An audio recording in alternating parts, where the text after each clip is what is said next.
Thanks so much, Maggie. My name is Dr. Sam Martin. This is iffy, this chair. Do you want it lower? It's okay. I'm a little shorter than you are, but that's okay. I'll be fine. I have just reached that stage in my life where I can't see a thing without my glasses on, but I can't see up close with my glasses on, so we're going to see how this works. I'm Sam Martin. I have the best job at Boise State. I very well may have the best job in Boise. I am the Frank and Bethine Church Chair of Public Affairs for the Frank Church Institute in the School of Public Service. Thank you. I've been here since August, but for nearly 2 decades, I have been researching and studying American politics, and in particular, conservative social movements and the American presidency. I also wrote a book about Donald Trump. It sold a couple fewer copies than Maggie's. But she is cited in my book, so it's sort of like, it's sort of the same. But nevertheless, I've been a big follower of Ms. Haberman's career, and I'm super excited that she is here with us tonight. And so I just have some questions, and I thought we'd just have a nice conversation to sort of think about the role of the media and the free press, which has been one of the reasons when I had the opportunity to come last year and talk to the board about the job. One of the things I talked about and talked extensively about with several of the board members, most significantly had a great conversation with former Congressman Larry LaRocco, was about the problem and the breakdown of media and news, especially in places like the Mountain West, where there are a lot of people who we just don't have good newspapers in some of our smaller communities. People just don't have the access to information. So we're so happy to have you here and to have you help us think through some of these important issues. So even though I've said all that, I'm actually going to start with this week and the big, if expected, political news that Biden plans to run for re-election, that Donald Trump's legal troubles have apparently made him all the more formidable in the Republican field for the nomination to run again. And so everything today feels the same, but it also feels more perilous than ever. And so I wonder if you could talk, without really going into the pros and cons of the two candidates or what the race is going to look like, I just wonder what you think the forthcoming media environment might be like, and how do you go about recognizing what's newsworthy anymore? How do you see that? It's a really good question. So there's one other piece of the dynamic that you just described. We are dealing with a likely rematch, and nothing is set in stone. We don't know that Donald Trump will be the nominee, although if the primaries were today, he would be. We are dealing with a likely rematch from the last election. We are dealing with a former president and an incumbent president. Trump behaves almost as if he's a second incumbent. And he's a second incumbent who made history by becoming the first former president to be indicted. So all of this is taking place at once. I think the media environment will be chaotic, but hopefully not too chaotic. And when I say chaotic, I don't mean unstable. I think there's going to be a tremendous amount of news. Remember, we're dealing with a situation where Trump could end up indicted, at least one more time, possibly 3 more times, between now and the fall. There's an investigation in Georgia into his conduct after the election in 2020 and his loss. There's a DOJ investigation related to the same matters, and there are some of the same matters, and there's a DOJ investigation into his handling of classified material that he had at his private club. So we're in a bizarre dynamic and a very competitive news environment, which also that does add an aura of instability to it. But in a way, I think that it's, I think everybody is, not everybody, but I think enough people have a heightened awareness of some of the pitfalls around what we're doing, that I do think there's more caution than people imagine there is. I think that with so much sort of that can possibly fake you out or trap you as a journalist right now, I think that news outlets are being very careful.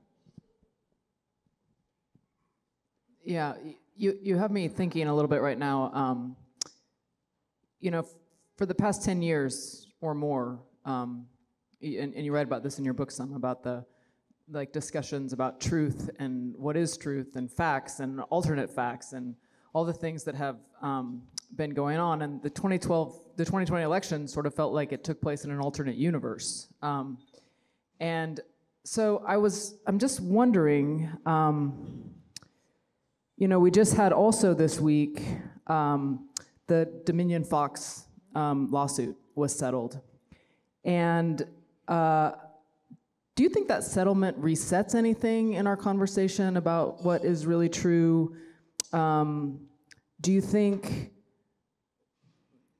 Fox was not really forced to apologize. They made a statement, I'd call it a statement of acknowledgement, but they didn't say they were sorry.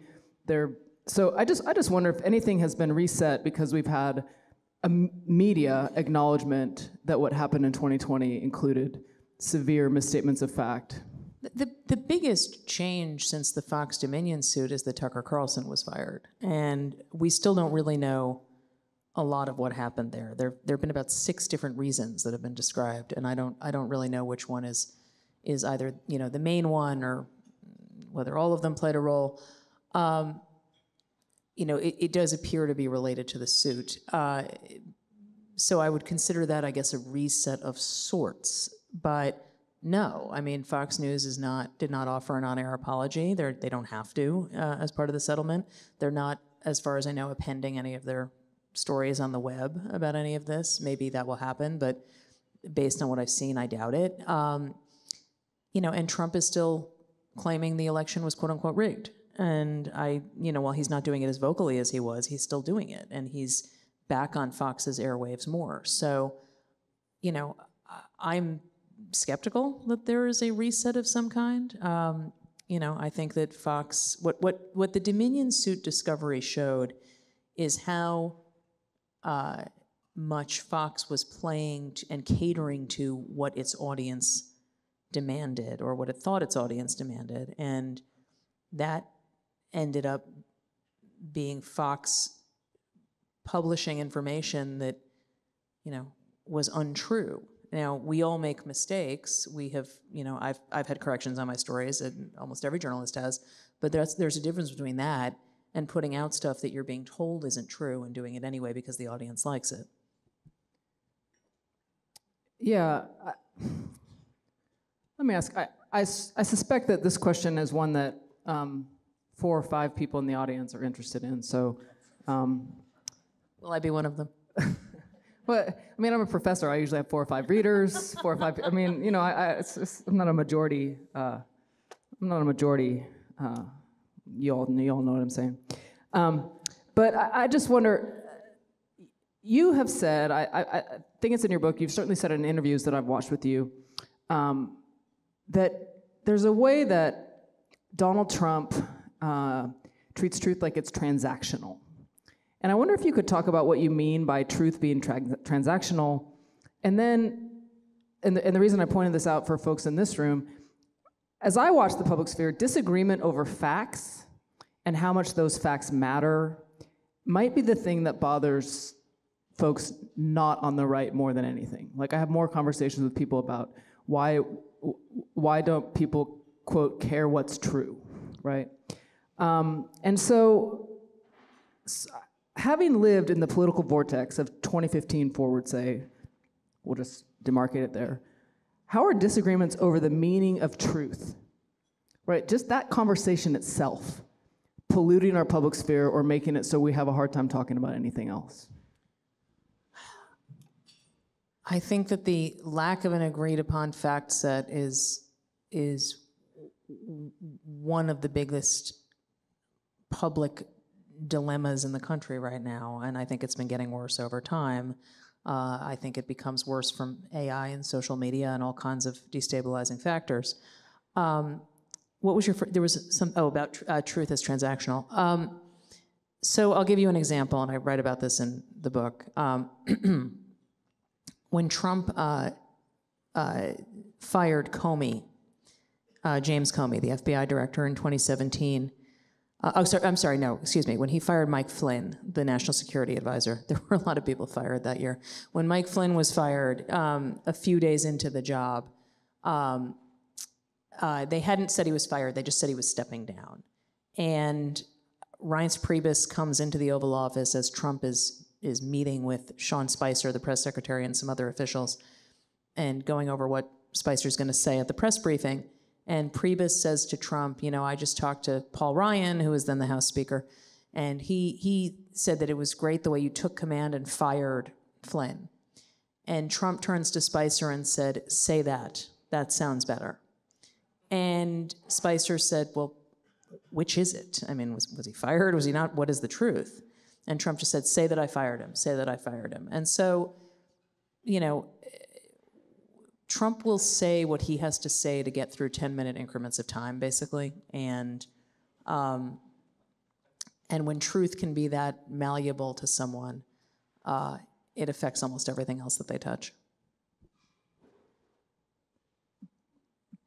Let me push this just a little bit more, though, because I wonder sometimes as I watch the news unfold if there's a way in which disputes over what's true become like a distraction, right? So like, look over here.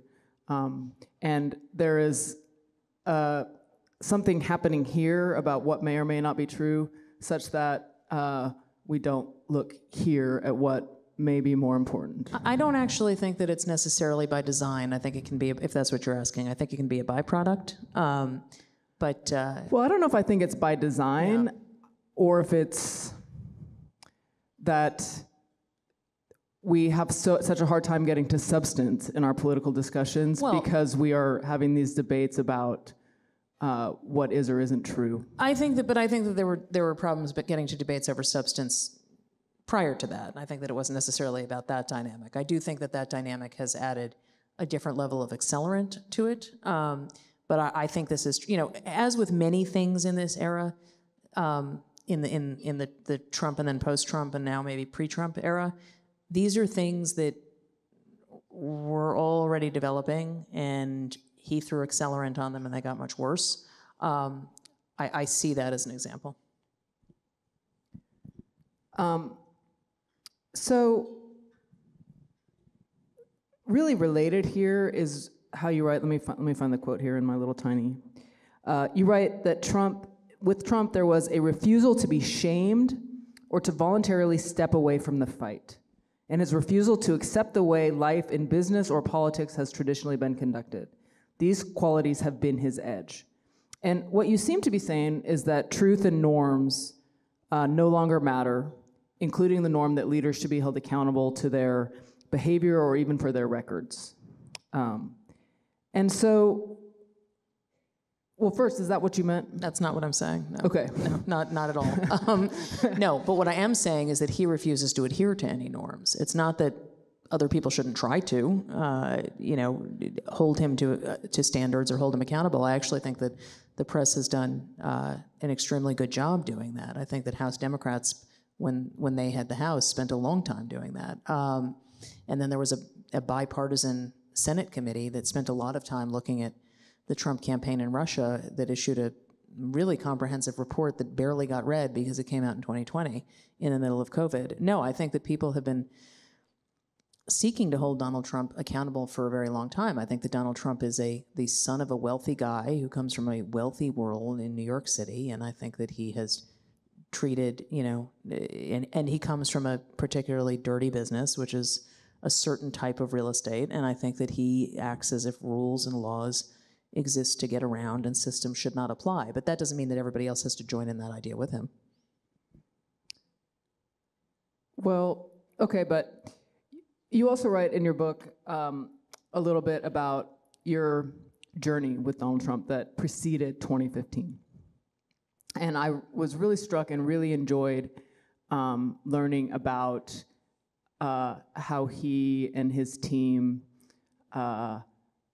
sort of lobbied you and encouraged you in like 2011 to think he might run for president. And you write with some regret that you so that you got a bit hoodwinked, that you thought he might actually run. It's a little different than what happened. Can I say what happened, or do you want to ask me the question? Nope.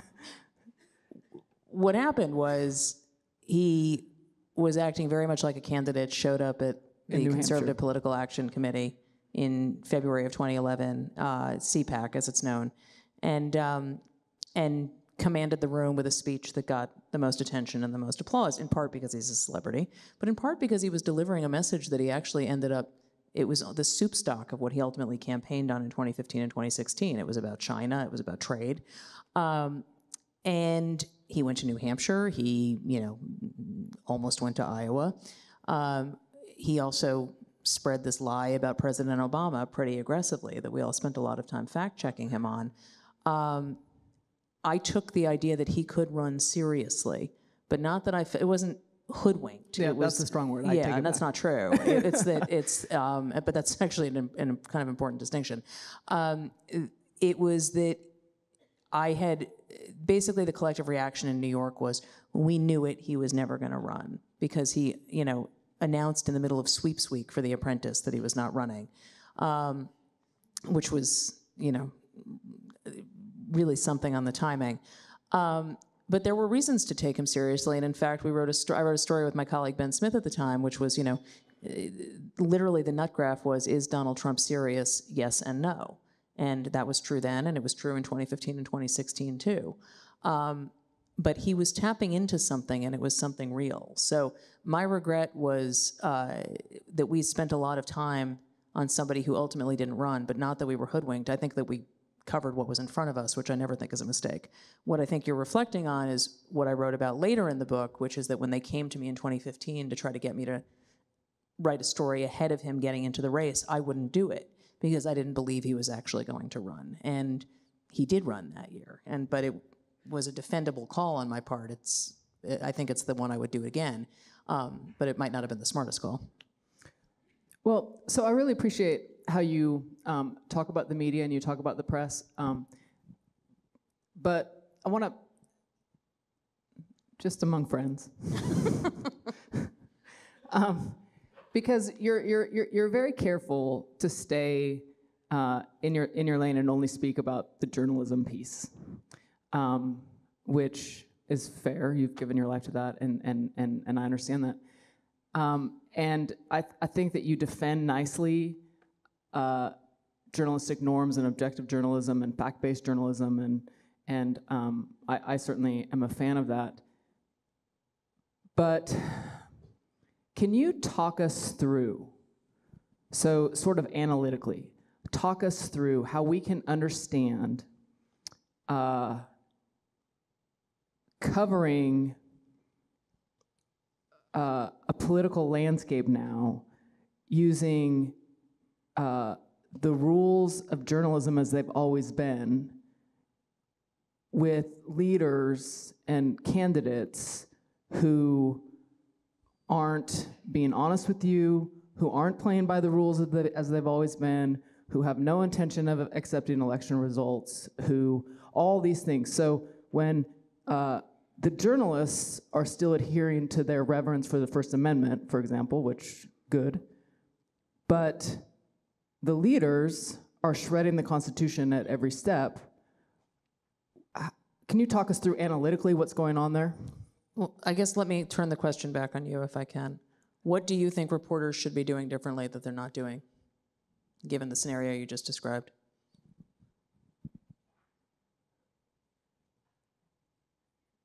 It's not that easy an answer. No, but I would say, my response would be, it can't be to stay with the same objective journalistic norms that got us here. I fundamentally disagree with the premise, which is that I actually think that the journalistic norms, at least that I was always taught, was if we are lied to by a politician, we call it out. And I think that we do that. I think that and I talked about this before, the last 2 years have been spent talking about Donald Trump's election lies in 2020, not falsehoods, not misconceptions, lies. And that's been in headlines, and it's been in lead paragraphs of every story. I think that it should be I think it is very clear to voters what we're talking about. I think it's very clear to voters what happened. And I think it's very clear to voters what the stakes are at this point. Whether voters care about that is a different issue. And I think that when people talk about the disconnect that you're talking about, I think what they're often expressing is a frustration that why isn't the reporting making a different outcome? Well, actually, I mean, I think we do agree on the premise, because what I'm pushing on is, if you look at, let's just go back to 2016. And if you look at the reporting, which you have expressed earlier in the day, you expressed a little bit of having learned things in 2016, or thinking that you... Yeah, and I'm happy to talk about what those things are. Sure. But if you look at the reporting that happened about Trump or Clinton, the coverage tone, the fact-checking, and public approval of those leaders, you could make a strong argument that the media did a good job giving coverage to those candidates, right? They both Clinton and Trump. You mean informing the public? Sure. Okay. Sure. So I think that sometimes when we say that the media, first of all, media is plural, right? So there doesn't exist. But when members of the media say that, when the media is accused of having poorly covered Trump, there are alternate facts that suggest they covered Trump quite well and showed that. But what I'm trying to push on is, how do we as a public operate in an information environment that is including mainstream political journalism, mainstream stories about the press, but that also takes in journalism and information and things that are happening that are pure spectacle. And that's why I was pushing you a little bit about how much I appreciate that you're a journalist and you're going to stick to that and that's your story. But you're also a citizen who's looking at the spectacle that's going on. And so we're swimming in all of this, trying to create a public sphere that's going to work. Well, so I'm here as a journalist, so I'm just going to talk as a journalist. And what I talked about from 2016 is the two areas that I think were undercovered in 2016 in the midst of what I think was actually very rigorous coverage of Donald Trump. His call for banning an entire religion, the Access Hollywood tape, what he said about Megyn Kelly. I mean, I can go on and on. The two areas where I think that there needed to be more coverage were his business ties, and we had just never had a candidate who had these foreign business entanglements. So at the national level, it was just completely different. That was one, and then the other was his interest in authoritarians. I mean, he was praising Saddam Hussein at one point in the campaign as being effective at killing terrorists, which is not an accurate rendering of history. He praised Gaddafi at another point. He obviously was talking a lot about Putin during that campaign, although I think that was covered pretty extensively at the time. So those were the areas that I thought could have had more rigor. In terms of how to address it as a public spectacle, I mean, I guess maybe I'm dense from being up at 2 a.m. Boise time, but I'm not sure what you mean about how the public ought to consider the news versus everything else they're seeing. I mean, perhaps I'm being too coy. So Donald Trump is running his presidency on Twitter, which not anymore. Well, you ran his presidency on Twitter? Yes. The presidency ran on Twitter, right? Which in moments felt like spectacle, because he's doing things like attacking plain citizens, he's attacking reporters, he attacked you.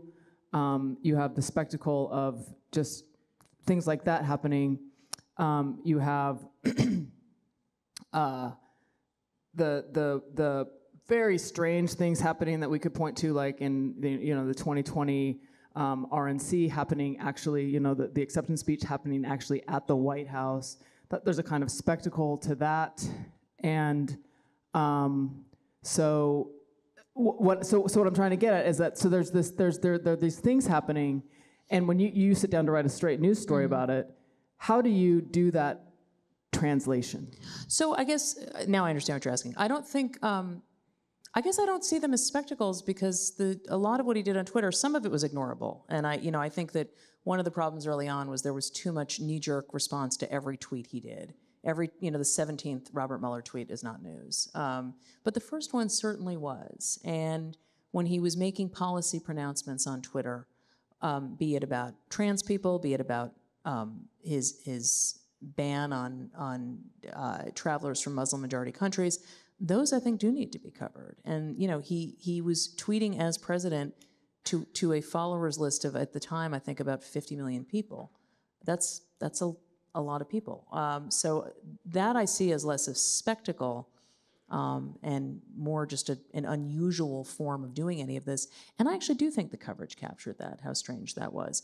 The RNC speech, I think, falls in a different bucket, which is it went even beyond norms. It was just this use of public office in a way we just had not experienced or seen before. And there were, in my memory, and maybe I'm completely remembering it wrong, but I think there was a fair number of stories about how completely beyond the scope of what we had ever seen, and how officials simply don't do this. But I guess I think there was better coverage than I think you do, and I think that's really how we can try to explain it to the public, is why they should care in certain instances. Well, so I actually think we can do a better job. I've fallen into the trap I wanted to avoid, which is talking about the Trump presidency. So what I'd like to do is, you've spoken some today about the trajectory of your career, and we've brought you here to talk to honor you as with the Public Service Award, because you've had an extraordinary career. And one of the things you talked about was that have really been on my mind as I've had the opportunity to be with you today, is that you talked about sort of beginning your career by being at City Hall, and then being in New York in the aftermath of what happened on 9/11, and then going forward from there. Like, you didn't just appear out of nowhere as a chronicler of Donald Trump.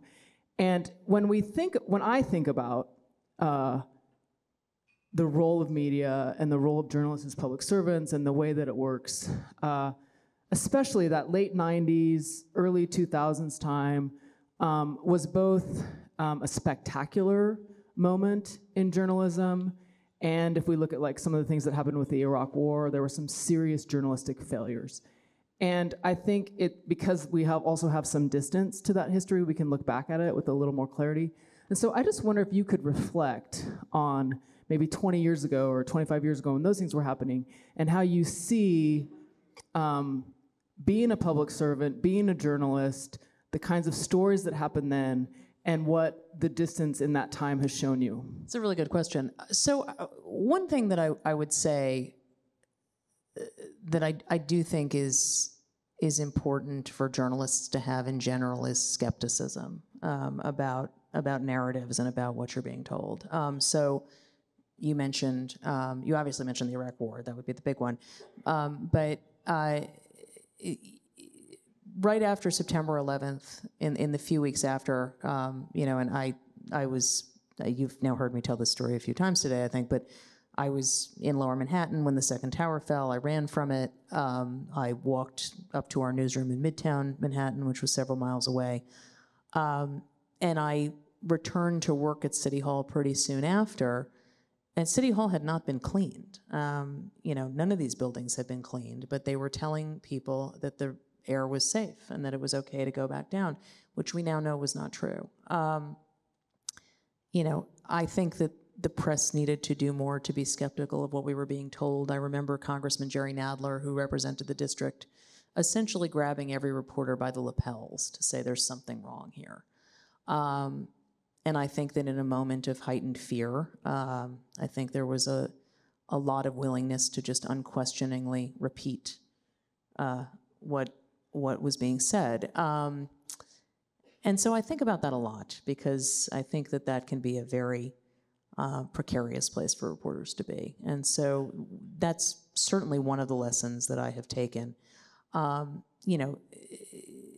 I mentioned before, these are judgment calls when we write stories, and so sometimes we are writing what we not sometimes we are always writing what we believe to be true. But there are times where there is a more compelling case that what we're being told by, say, a government official is true than others. But that was a real lesson for me in why to be skeptical. Because you have a pretty extraordinary seat in American history right now. Like you get to work at the New York Times and go to the White House and do the things that you do. And it makes me think about institutions and the institution of the press, but also the institution of the New York Times, the institution of the presidency, and the relationship. Ms. Church, when she was here, talked about civil society and how our democracy depends on civil society. And I wonder if you could talk a little bit about the experience of working in the institution, the press, and the institution, the New York Times, with all these eyes on you all the time, where you're sort of shouldering the responsibility of the democracy, but you're only one reporter with, and what is your responsibility given that? I'm very fortunate and very lucky to have had the career I've had. I'm very fortunate and lucky to work at the Times. I've been fortunate to have these beats, and I take it very seriously. I think that the New York Times is obviously a unique journalistic institution. I am one reporter in a very large institution that is in the midst of, covering a war and covering multiple wars, and bringing news from lands afar in ways that I think that really no other news gathering organization does. And so I think that we have a lot of different responsibilities. I think that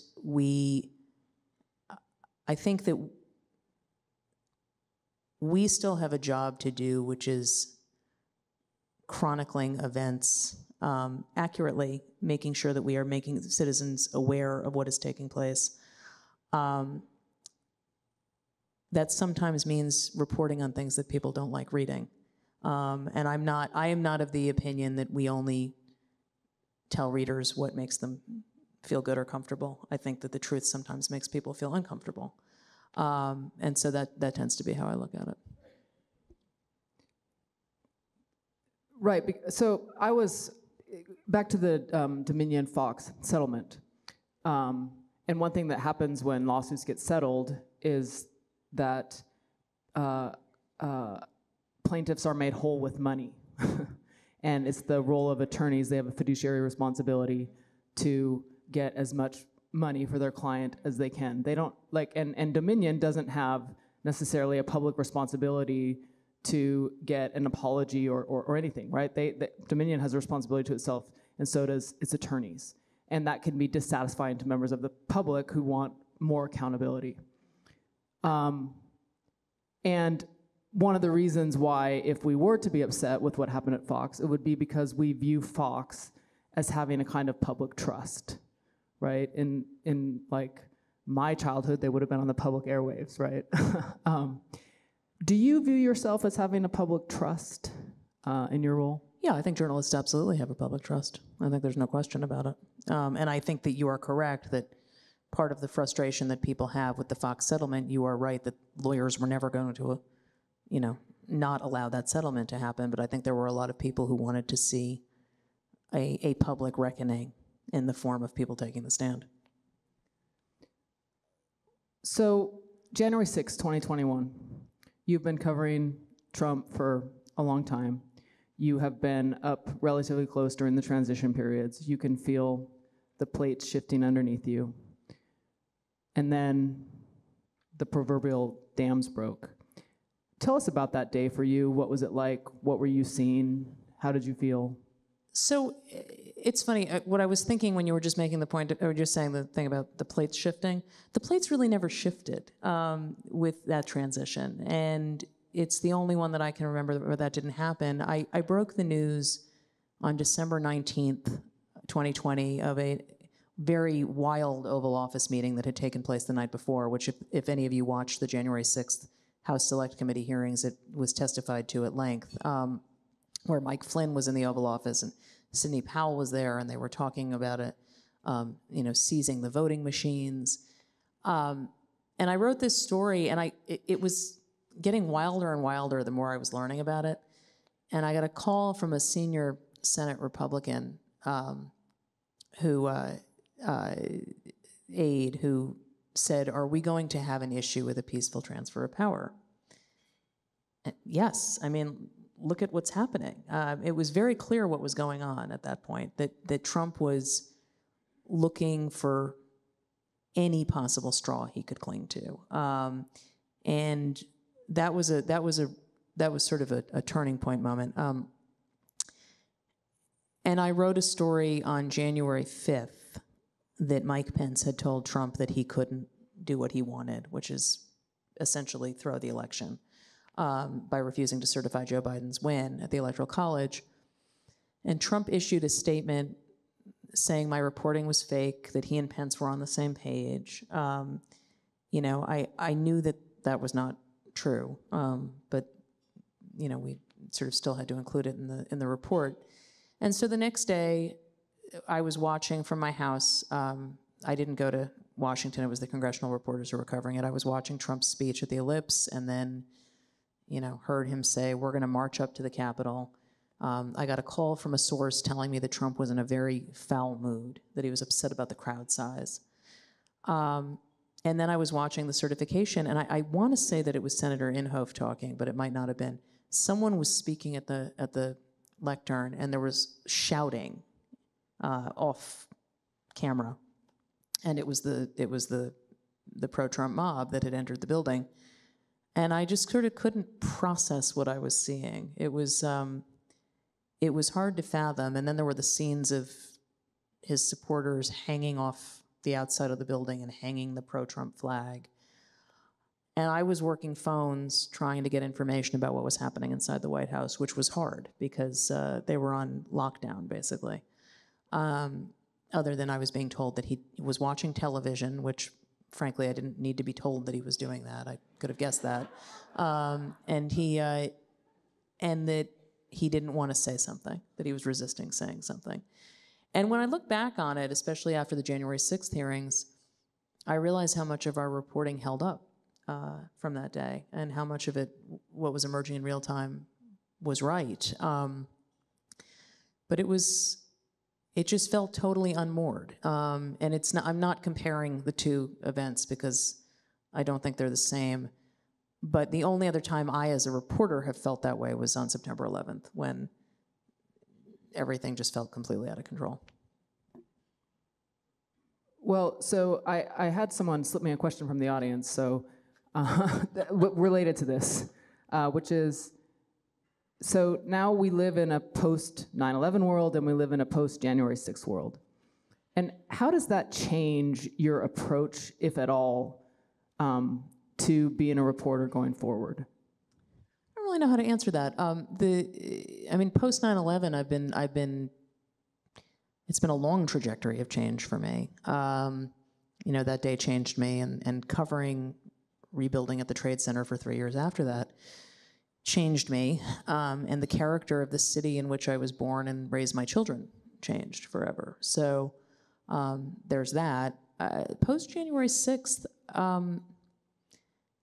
there is a real element of extremism in the country, and it had been, I think, largely relegated to the shadows until it marched across everyone's televisions and across the Capitol. And I think there's been a lot more coverage of it, but I think that coverage of that has become much more of all of our daily lives. So we're almost out of time. I have 2 questions left. And the first relates to that question of extremism that you just reflected on. And you've mostly covered Trump, but I presume, and this is a personal interest of mine, I presume that gives you some insight to Trump supporters. And I mentioned earlier in our conversation the problem of so many communities in the United States not having good local news, not having a good local newspaper. And one of the things that I think happens, you can tell me if you disagree, is that people who live in those communities and maybe don't have good access to news and also happen to vote Republican get sort of swept up into the extremist bucket. And that may or may not be true, and I'm not asking you to comment on that because I think it's outside your realm of expertise and I'm catching on to your reticence. But I wonder what you think about the ways that those communities don't have their own good local papers anymore, they don't have good local news, so the stories that tend to be seen about them are the Washington Post dropped somebody in to tell a story about the most extreme member of the community, and now we think that's who those people are. Or can you just talk about like how we can have a better understanding of who we are across the nation? So that's an excellent question, and one I would want to think a little more about before answering. That's not a dodge. I mean, I've never been asked that question before, and it's a great question. I think that I do think that it would be worthwhile to have major news outlets spend a lot more time in communities that don't have local news outlets anymore. I don't know how practical that is. I don't know how many would be willing to devote resources to it. But the way you just phrased that question was it, that you drop in and here's the presentation, and it adds to a polarization and it adds to a bifurcation. In the absence of local media, with the death of local media, I think that larger news outlets have a responsibility to try to do more to cover communities. It's not practical to embed somebody for months on end, but for instance, my colleague Eli Saslow, who was at the Washington Post until recently, has done really tremendous coverage of bringing out stories of people in their communities on a human level, where it's not, here's this one person, and they're therefore representative of everybody. But there's not a lot of Eli Saslows out there. But trying to create more, I think, would be a start. This is a question from a student in my political communication class. We're going to finish with it because I thought it was a pretty extraordinary question. And I'm the professor, so I get to say. But the student said, please ask Ms. Haberman, if you could go back and give yourself a piece of advice when you were graduating high school, a piece of advice when you were graduating college, a piece of advice in 2015, and forecast something you hope you will have learned when you die, what will they be? Wow, that's a lot. See? Young people, they know. They do. So a piece of advice to your high school self, your college self, your 2015 self, and what will you hope you will have learned when you die? High school self, it's really okay not to know what you want to do. And I would say that to any high school student. College student, sort of the same advice. It's really okay not to be exactly sure if you have just spent 4 years making yourself at all hireable. And don't be afraid to fail because it's inevitable. So just do it as often as possible. And opportunity is often masked as failure. Yeah. So I think those would be two pieces of advice. 2015, tweet less, 100% tweet less. I might give myself that advice in 2023 too. And then what was the final piece of the question? What is something you hope you will have learned before you die? Could be like how to weave, I don't know. Crochet. Swim. This is how to fly a plane. That's what I'd like to know how to do. All right. So